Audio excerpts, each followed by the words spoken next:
Hello. Hello ఆ! Brother, praise lord. President brother. Ravi గారేనా మాట్లాడేది? అవును బ్రదర్. అవును, చెప్పండి. బ్రదర్ మాది కరీంనగర్. కరీంనగర్ బ్రదర్. బ్రదరు, మీరు మాట్లాడే మాటలు చాలా మమ్మలను ఇంప్రెస్ చేసినాయండి. Thank you brother. Thank you. అయితే అన్న, మీరు అంటే పర్సనల్ గా ఎట్లుండరో నాకు తెలియదు, కానీ హ్మ్. మీ మాటలు అయితే చాలా వాణ్ణిగా నిలబెట్టి చెప్పుతోటి కొట్టినట్టు అయిపోతుంది ఎవరితోటి మాట్లాడినా. అంతేగా బ్రదర్, అలాగే ఉండాలి మనం అంతా. అయితే వాడాని పేరేంది, పంది ప్రసాద్. అవును. ఆడు ఇంకోని దీనిలో వాళ్ళకి ఫోన్ చేసి మంచి మంచి కోటింగ్ ఇచ్చిరన్న, చాలా సంతోషము. అదే. మీలాంటి వాళ్ళు మీలాంటి వాళ్ళు ఉంటే మాలాంటి సువార్థికులు ఇంకా ముందుకు పోగలుగుతారు. అవును. కాబట్టి అన్న, మీరు చేస్తున్న ఉద్యమానికి మేము కూడా సపోర్ట్గా ఉంటాం అన్న. తప్పకుండా అందరం కలిసి చేయాలి. ఒక్కళ్ళతో కాదు, అందరం కలిసి చేస్తేనే దానికి ఒక అయితే ఇక నాకు అనిపించింది అన్న, మీకు చాలా చాలా సార్లు ఫోన్ చేసిన, ఎందుకో ఏమో ఇక మీరు బిజీ ఉండి మరి లిఫ్ట్ చేయలేదా ఏందో తెలియదు. ఓకే. ఇక ఈ రోజు మరి ఇప్పుడు కూడా కలుస్తుందా లేదా అనుకున్నా, కానీ కలిసింది. అదే. మీరు మాట్లాడే వాయిస్, క్రిస్టియన్ వాయిస్ ఏది ఉందో చాలా ఒక మంచి ప్రభావితమైనటువంటి మాటలు మాట్లాడుతుర్రు. ఆ, దానికి మీకు అన్న చాలా వందనాలు. అందులో ప్రైజ్ లేడన్నా. మీరు ఒకటన్నా, ఇప్పుడు మనకు కరీంనగర్లో మీ ఫాలోవర్స్ ఎవరైనా ఉన్నారా అన్న?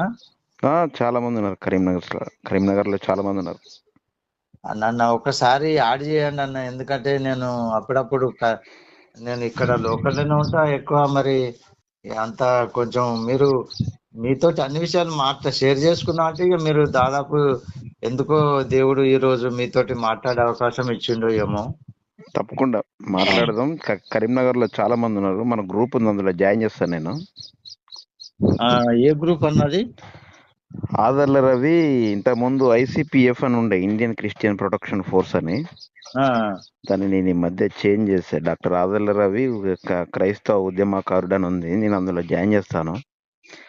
అందులో కరీంనగర్ వాళ్ళు చాలా మంది ఉన్నారు. నేను మీకు పరిచయం చేపిస్తాను నేను వాళ్ళతో. నన్ను పరిచయం చేయించండి, ఎందుకంటే మేము ఎక్కువ ఇప్పుడు మాది ఈ కరీంనగర్ దగ్గర గంగాధర అని ఉంటది, పాత తాలూకా. ఇది జగిత్యాల రూటు. అదే. అదే మరి మీరు అంటే మీరు ఇక్కడ ఏరియాలో తిరిగిరు కావచ్చు, నాకు తెలియదు. మరి మీ ఫాలోవర్స్ ఎవరున్నారు ఏందనేది మాకు కూడా ఏం తెలియదు వాస్తవంగా. సరే, ఈ రోజు మాట్లాడడం అనేది నేను అదృష్టంగా భావిస్తున్నా. తప్పకుండా, ఏం లేదు. కరీంనగర్ వాళ్ళు చాలా మంది ఉన్నారు. నేను మన వాళ్ళని నీకు పరిచయం చేపిస్తాను. నేను నెంబర్లు పంపిస్తా, వాళ్ళ నెంబర్లు మీకు, మీ నెంబర్లు వాళ్ళకు. దాంతోపాటు మన గ్రూప్లో కూడా జాయిన్ చేస్తాను, పరిచయం చేస్తాను. ఒకరికొకరు అక్కడ ఏమైనా ఇబ్బందులు ఉన్నప్పుడు మాట్లాడుకోవచ్చు. మాకు తెలియజేసినప్పుడు మేము కూడా దానికి స్పందించి ఏం చేయాలో చేస్తాం తప్పకుండా. అన్న, ఒకటేంటంటే అన్న, ఇక నేను ఒకటే రెండు విషయాలు చెప్పదలుచుకున్నా.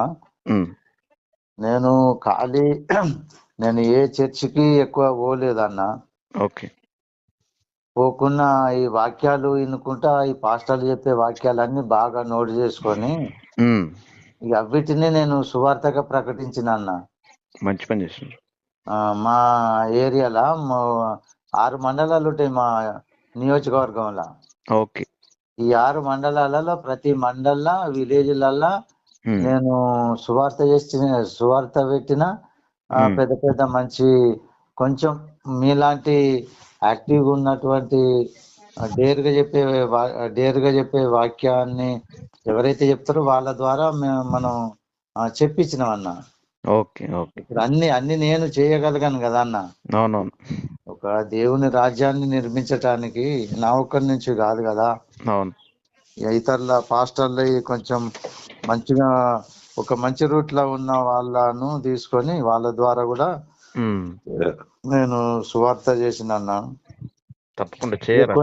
కొన్ని ఇన్సిడెంట్స్ మధ్యలో జరిగినాయి, కొన్ని ఇక ఈ బీజేపీ, కొంచెం ఆర్ఎస్ఎస్, బజరంగ దళ్, విశ్వ హిందూ పరిషత్తులు ఇట్లా ఉన్నాయని నాకు ఆ వరకు తెలియదు వాస్తవంగా. ఉమ్, ఇప్పుడు ఈ బీజేపీ కింద ఎన్ని సంస్థలు, దాదాపు మన ఇండియాలో చాలా సంస్థలు పనిచేస్తున్నాయట. అవును.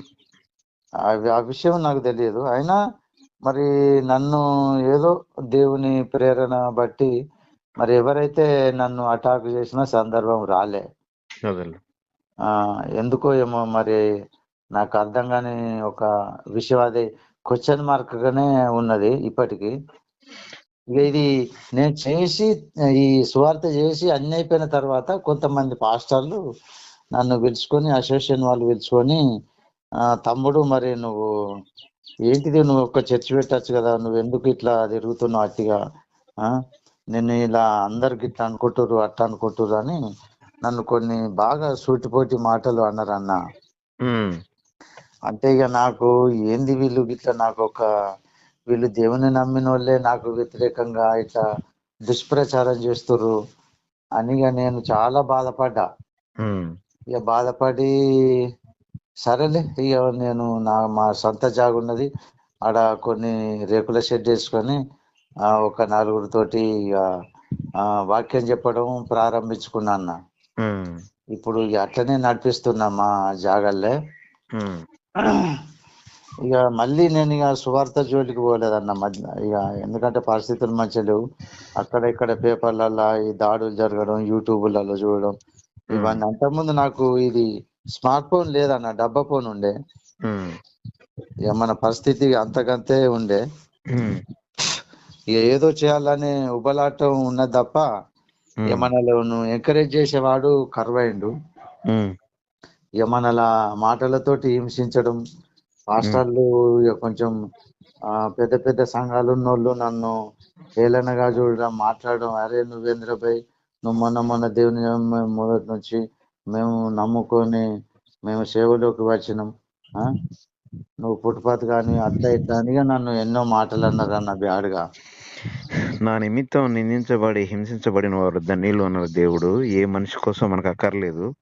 ఈ రోజు మనుషులు పొగడొచ్చు, రేపు పొద్దున దూషించవచ్చు.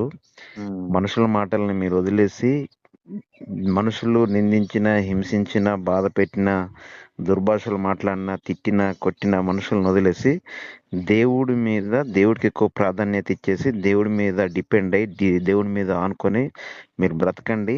మీకు దేవుడు తప్పకుండా మేలు చేస్తాడు. ఈ మనుషులు వెనకాల మాట్లాడుకునే మాటలను వదిలేయండి. ఈ చెవితో ఇన్ని, ఆ చెవితో వదిలేయండి. మనుషులు ఏదో ఒకటి ఎప్పుడు మాట్లాడుతూనే ఉంటారు. ఎవరి గురించి ఒకరి గురించి మాట్లాడుతూనే ఉంటారు. వాళ్ళు నిందిస్తూనే ఉంటారు. డెవలప్ అయితే తిడతారు. డెవలప్ అయినా ప్రమాదమే, కింద ఉన్న ప్రమాదమే. కింద ఉంటే కింద ఉన్నవరా అని తిడతారు. ఏదో సామెత ఉందిగా, పళ్ళు లేకపోతే బొక్కోడా అంటారు, పళ్ళు ఉంటే పల్లోడా అంటారు. పళ్ళు ఉంటే పల్లోడు అంటారు, పళ్ళు లేకపోతే బొక్కోడు అంటారు. ఏదో ఒకటే తనాల్సిందే. అది ప్లస్ అయినా అంటారు, మైనస్ అయినా అంటారు, మంచి అయినా అంటారు, చెడైనా అంటారు. అనేది ఎప్పుడు అంటానే ఉంటారు. కాబట్టి మనం వాళ్ళని వదిలేసి, ఒక చెవితో ఒక చెవితో వదిలేసి, మీ గోల్ ఏదైతే ఉందో, మీ ప్రణాళిక ఏదైతే ఉందో దానికోసం పాటుపడండి.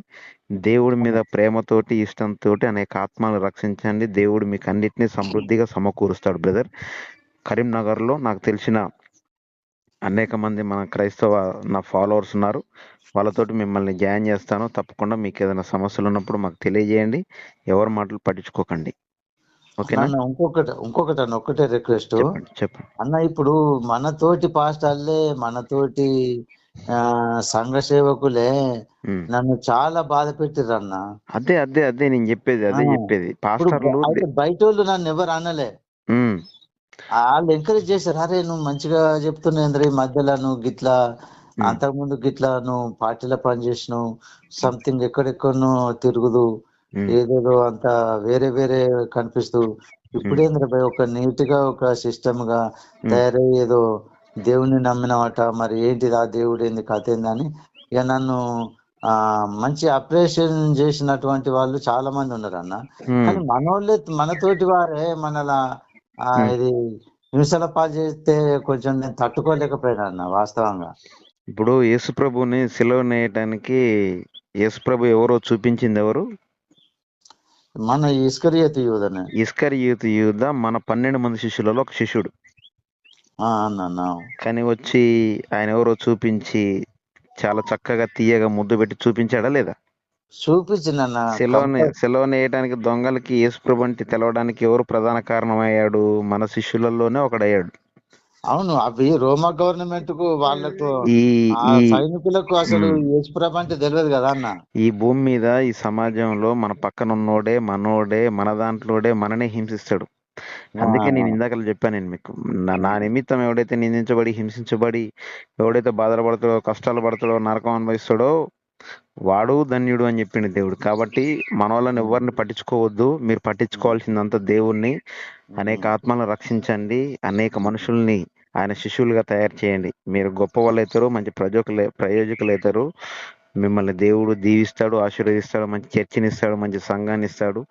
నీతి నిజాయితీ నిబద్ధతతో మీరు ముందుకెళ్ళండి. తప్పకుండా దేవుడు మీకు మేలు చేస్తాడు. తప్పకుండా మా సహకారం మీకు ఉంటుంది. ఓకేనా బ్రదర్? అన్న చాలా థ్యాంక్స్ అన్న. ఈ కొన్ని రోజుల నుంచి వెయిట్ చేసిన మీరు, అసలు ఎన్నో సార్లు ఫోన్ చేసినా మీరు లిఫ్ట్ ఏదో బిజీలు ఉండో మరి ఎట్లనో మీరు లిఫ్ట్ చేయలే. ఇప్పుడు కూడా అసలు లిఫ్ట్ చేస్తారని నేను అనుకోలే. తప్పకుండా అట్లేం లేదు, బిజీగా ఉన్నప్పుడు కొంచెం లిఫ్ట్ చేయలేను. తర్వాత నేను చూసుకొని చేస్తా సాధ్యమైతే. సాధ్యం కాకపోతే మళ్ళీ ఒకసారి చేసినప్పుడైనా నేను తప్పకుండా మాట్లాడతా. మీ మనసుని మీ ఆధీనంలో పెట్టుకోండి, మీ మనసుని మీ కంట్రోల్లో పెట్టుకోండి. మీరు జ్ఞాపకం చేసుకోవాల్సింది ఒకటే, ఆ రోజు శిష్యులలో ఒకడు యేసుప్రభుని సిలువ వేయడానికి ప్రధాన కారణం అయ్యాడు. నా పక్కన ఉన్న వాళ్ళు నన్ను ఎప్పుడూ తిడతారు, నా మాటలు అంటారు, కానీ వాళ్ళని నేను పట్టించుకోవద్దు. నా గోల్ ఏంటంటే అనేక ఆత్మలను రక్షించి దేవుడి సన్నిధిలోకి తీసుకుపోవడం, నేను నీతి నిజాయితీగా బ్రతకాలి అని మీరు అనుకోవడం. దీన్ని చేయండి, తప్పకుండా మిమ్మల్ని దేవుడు దీవించి ఆశీర్వదించి మీకు మంచి సంఘాన్ని ఇస్తాడు, చర్చిని ఇస్తాడు, మంచి జీవితాన్ని ఇస్తాడు మీకు. ఓకేనా బ్రదర్? సరే అన్న, ఒకసారి యాడ్ చేయండి అన్న గ్రూప్ లా. తప్పకుండా. Thank you. థ్యాంక్ యూ అన్న. ఓకే అన్న.